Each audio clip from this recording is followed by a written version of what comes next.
Yo, yo, yo, yo, yo. What's going on? It's Terrell Hall of Fame.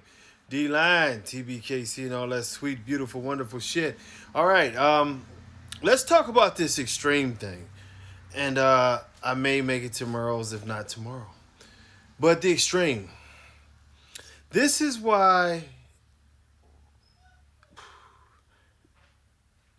This is why things are so full of shit in the American bully community. This is why. Because for years now, 10 years ago, 2014, the ABKC stood on this judgment that they made where pretty much the extreme class was made for Dax. You know what I mean? And they got torched. They got torched worldwide for this whole extreme thing. Well, the sad part is that after Dave Wilson basically made his speeches and said, you know what, it is totally wrong. We shouldn't be promoting dogs that have structural issues, possible health issues. This is just wrong for the breed. We are going to clean things up. We're going to make this right. It was the same year that they made a height limit on the bottom end, which was 14 inches, that a dog couldn't be any shorter than 14 inches because we wanted to stay away from dwarfism. Now, and I can say these things freely because if Dave tries to say I'm alive, he's admitted this on live before or whatever the case may be. So go ahead and lie, Dave, so we can go ahead and have one of our researchers pull up another video catching you changing your story. But the reason the extreme class was taken apart is because it was horrible. You had Dax with his horrible hips, and it started being an influx of dogs that were dying, having multitude of health issues. The ABKC was catching hell from around the world because people just didn't like what they seen going on with the dogs. So therefore, what did they do? They turned around and they did what they did. You know what I mean? They got rid of it. It seemed like we were moving in the right way. That same year in 2014, Sweet and Low became the first female nationals champion. Once again, representing clean dogs. It was the year of Sweet and Low and Ruger, and it seemed like the American Bully was headed in the right direction. Slowly but surely, we started to see the Magoos of the world.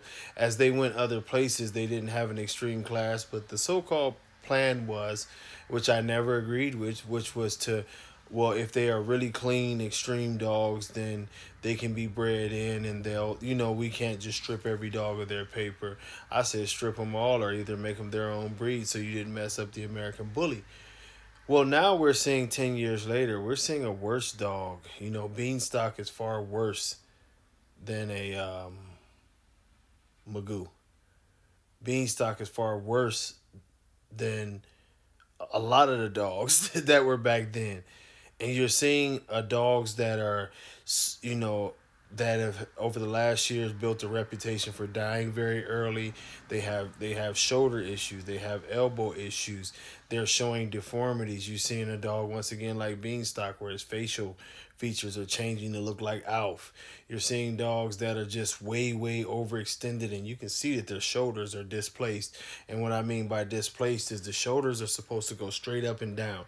If the shoulders are not straight up and down like this, the legs running straight into the shoulders, and they do this thing, the thing y'all been seeing, if they do that, that means that the joint is set incorrectly and there's an crazy amount of stress going to the wrong point of that shoulder. It's like a table. You don't want the table's legs to bow outwards. You want the weight to sit directly on the leg, which is an even proportion of stress going all the way through the bone down to the feet, and it allows for the dog to not have joint issues, not develop arthritis, and cut down on the possibility of either a joint issue or a torn ligament.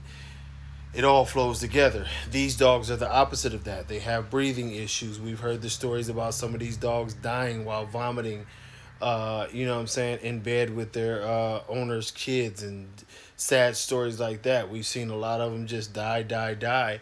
And now you turn around as it's gotten worse than it was 10 years ago, and you bring it back and you decide to promote it on your biggest stage, which is ABKC National, saying that the dogs need to be registered, but it's a stack off. It's not a point thing. It is one of the most ignorant, silly things that I've ever seen.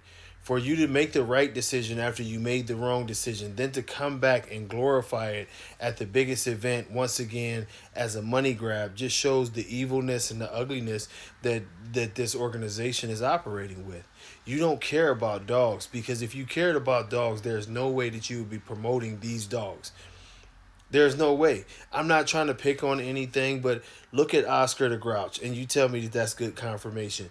You take a picture. I challenge any of you in the community. If you want to tell me I'm wrong, I don't know shit, which would be a big, big mistake. But if you want to tell me some nonsense like that, go ahead and take a picture of Oscar the Grouch. And I hate to pick on the dog, or but I've seen video of him. Matter of fact, look up a video of him, because I took a still shot from the video of him, and take this to your veterinarian or take this to an AKC, legitimate judge that knows structure, and ask them, is this dog built properly in a way that promotes health?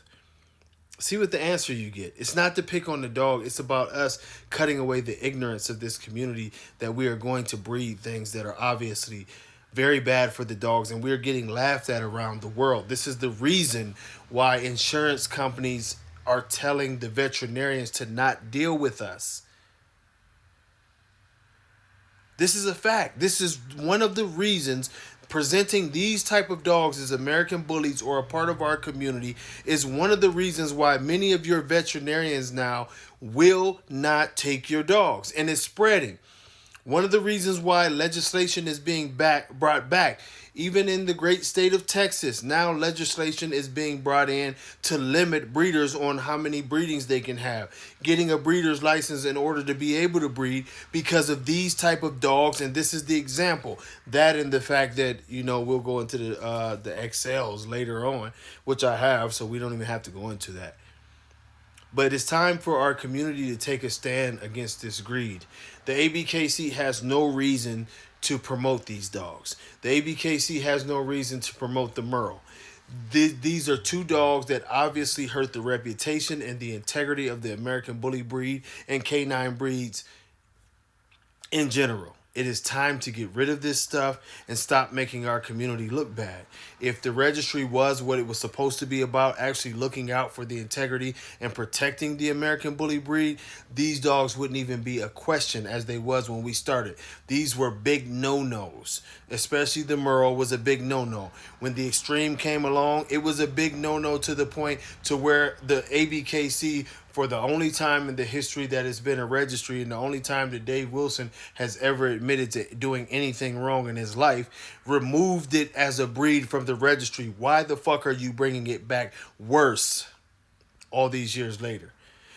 Y'all boycott this shit. Don't show up at nationals, and let the ABKC know y'all are tired of their bullshit. Until next time, much love. Peace.